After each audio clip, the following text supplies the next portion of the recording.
50 कश्तियां heading towards Gaza. Flotilla heading towards Gaza. तेजी से गजा की तरफ बढ़ रही है, जिसमें दुनिया की बहुत सारी कंट्रीज के 500 लोग सवार थे, जिनमें पॉलिटिशियन गजा की तरफ मेरा सफर जारी रहे खिलौना बन गया है। मैं इसको फेंक देता हूँ समंदर के।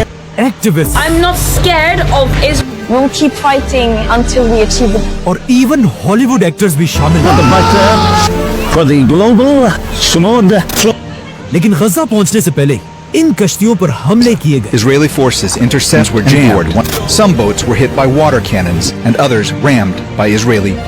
और जैसे ये कश्तियां गजा के बिल्कुल करीब पहुंची, इजराइल की फौज ने इन सारी कश्तियों को गजा के बजाय इजराइल की सिटी अशदूद की तरफ मोड़ दिया और इन सबको अरेस्ट कर लिया। I have been abducted and taken against my will by Israeli forces. या साबिक सेनेटर मुश्ताक अहमद और ग्रेटा थनबर्ग समेत 200 से ज्यादा अफराद, जिससे आज पूरी दुनिया में प्रोटेस्ट हो रहे हैं।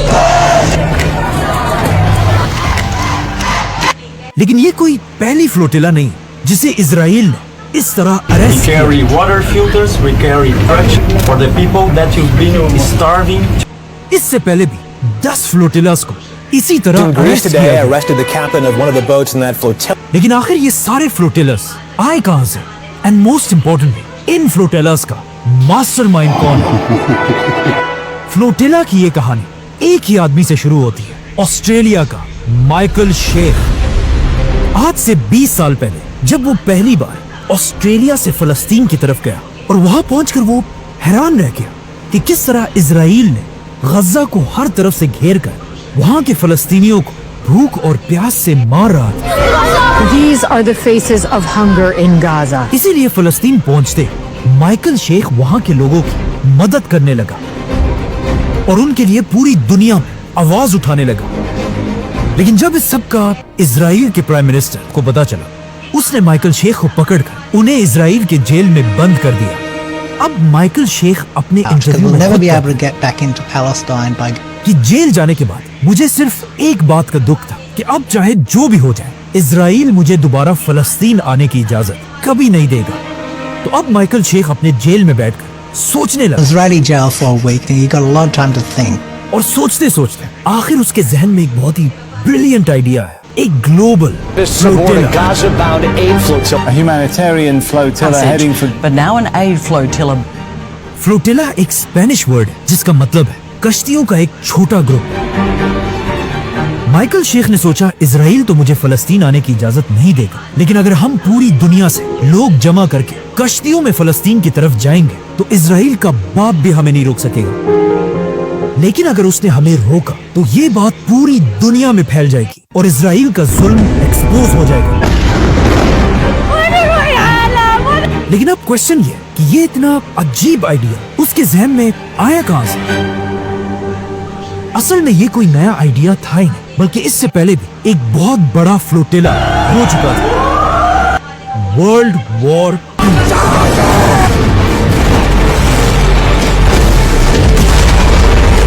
जैसे ही वर्ल्ड वॉर 2 शुरू हुई, जर्मनी के हिटलर की ताकत तेजी से बढ़ रही और वो एक के बाद एक मुल्क पर हमला कर रहा था। और पहली बार ऐसा लग रहा था कि अब final the great British empire Germany के हिटलर के सामने अपने घुटने टेक देगी, जिससे ब्रिटिश एम्पायर में सारों के हौसले टूट चुके थे। यहाँ तक कि इवन ब्रिटिश प्राइम मिनिस्टर ने भी हिटलर से डरकर रिजाइन कर दिया। लेकिन जैसे ही उसने रिजाइन किया, अब दुनिया के हालात बदलने वाले थे, क्योंकि ब्रिटिश एम्पायर में एक नया प्राइम मिनिस्टर आया जिसका नाम था चर्चिल।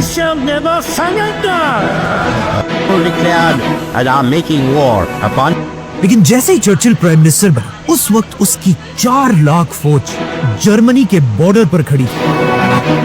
ये देखकर हिटलर ने अपनी पूरी ताकत के साथ इस फौज पर हमला कर दिया और इस पूरी फौज को घेर कर उन्हें पीछे धकेलने लगा। आखिर हिटलर ने उन्हें इतना धकेल दिया कि वो पीछे हटते हटते एक बीच तक पहुंचे, डंकर्क। अब चर्चिल की ये 4 लाख फौज बिल्कुल फंस चुकी थी, क्योंकि उनके सामने हिटलर की 8 लाख फौज खड़ी थी और उनके पीछे सिर्फ और सिर्फ समंदर और ऑफ कोर्स जर्मन जेट्स इन पर बम गिराने लगे।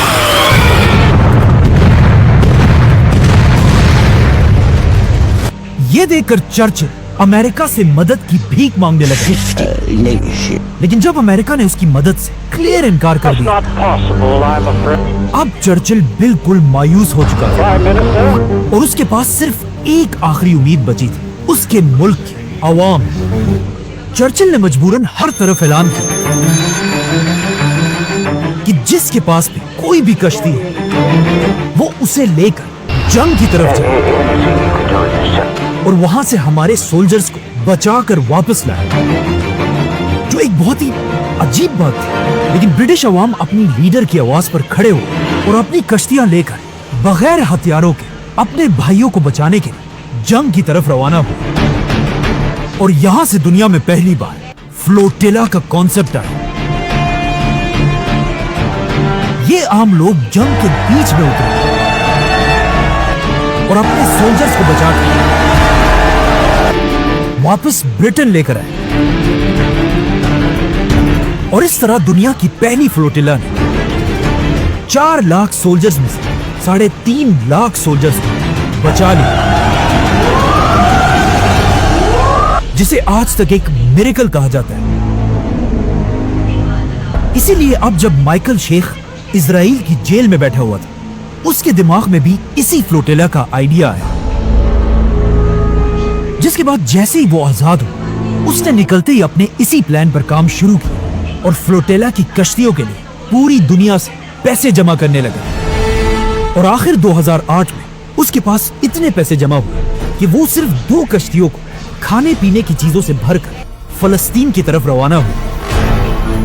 और इस तरह वो इजराइल की पूरी फौज के मर्जी के खिलाफ एक बार फिर फलस्तीन में दाखिल हुआ और फलस्तीन के गरीब लोगों तक खाना, कपड़े, दवाइयां सब पहुंच जाए।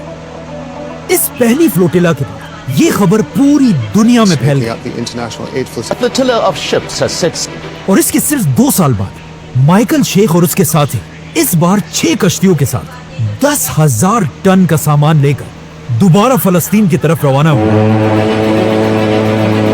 जिसमें उनके पास तुर्की के अर्दोआन का फुल सपोर्ट।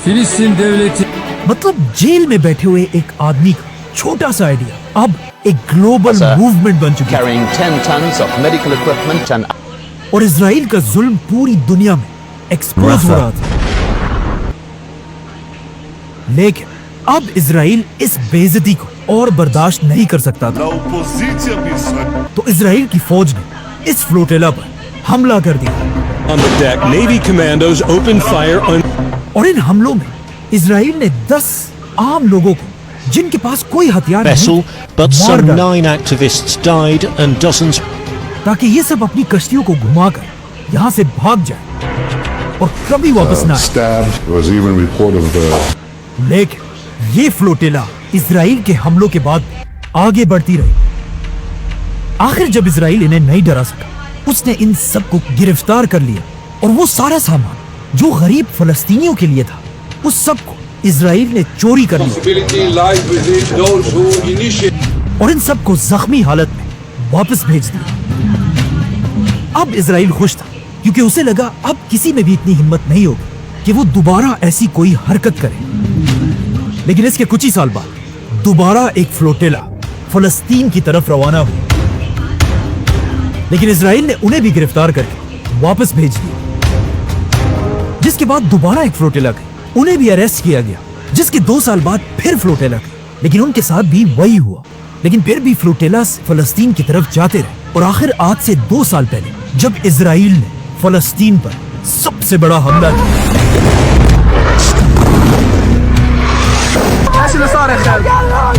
और गजा को हर तरफ से घेर कर उसे पूरी दुनिया से कट ऑफ कर दिया, एक बार फिर फ्लोटिला के आइडिया पर काम शुरू हुआ और पूरी दुनिया से 50 कंट्रीज ने मिलकर इस फ्लोटिला को सपोर्ट किया। जिसके बाद इन कश्तियों में 500 लोग फलस्तीन की तरफ रवाना हुए, जिसमें ऑलमोस्ट दुनिया की हर बड़ी कंट्री शामिल थी। लेकिन सिर्फ एक कंट्री इस फ्लोटेला को ज्वाइन करने से पीछे रही, India. Prime Minister Modi, you're a great leader of India and a great world leader. ये कश्तियां स्पेन के बार्सिलोना से रवाना हुई और आहिस्ता आहिस्ता इनके साथ कश्तियां मिलती गई और सब मिलकर फलस्तीन की तरफ बढ़ने लगे। और ये कोई आम कश्तियां नहीं है, बल्कि इनके अंदर बेडरूम्स, किचन और इवन वॉशरूम भी है। और अजीब बात यह है कि इन 500 लोगों में सिर्फ 30% मुसलमान हैं और बाकी 70% नॉन मुस्लिम्स, जो सिर्फ इंसानियत के लिए अपनी जान को खतरे में डालकर इजराइल के खिलाफ आवाज उठा रहे हैं। इन 500 लोगों में सबसे ज्यादा लोग ऑफ कोर्स एक इस्लामिक कंट्री तुर्की से हैं, और तुर्की के बाद सबसे ज्यादा लोग non Muslim countries Spain, Italy, France जैसी कंट्रीज से हैं। इस फ्लोटेला में 2 लोग पाकिस्तान से भी हैं। हम गज़ा की पहाड़ियों में होंगे। और इवन इस फ्लोटेला में कुछ यहूदी भी शामिल हैं। और अजीब बात यह कि इस फ्लोटेला के 500 लोगों में मुसलमानों की सबसे रिच कंट्रीज सऊदी अरब, यूएई और कतर जैसी कंट्रीज से एक बंदा भी नहीं है।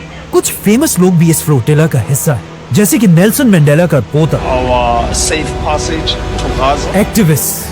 The story here is about Palestine. और पाकिस्तान के सेनेटर मुश्ताक भी है, गज़ा की तरफ सफर जारी रखूंगा, जो इससे पहले पाकिस्तान में भी हर जगह फलस्तीन के लिए आवाज उठाते रहते थे, जिसके लिए उन्हें पाकिस्तान में गिरफ्तार भी किया गया।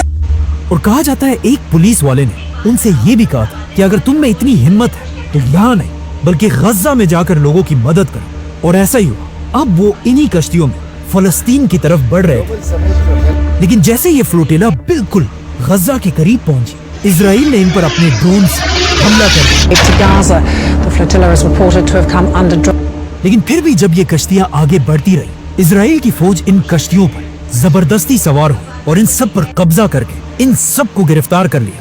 बल्कि इजराइल के सिक्योरिटी एडवाइजर ने इन सब को सामने बिठाकर टेररिस्ट का एक ग्रुप कहा।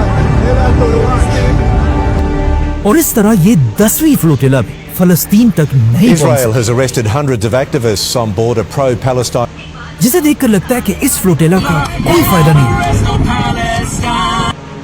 लेकिन ऐसा नहीं है, क्योंकि जैसे ये फ्लोटेला गिरफ्तार हुई, ये खबर एक आग की तरह पूरी दुनिया में Israeli naval forces have intercepted boats. We condemn any attacks against the float. Israel has arrested hundreds of activists. और पूरी दुनिया में इजराइल के खिलाफ प्रोटेस्ट होने लगे।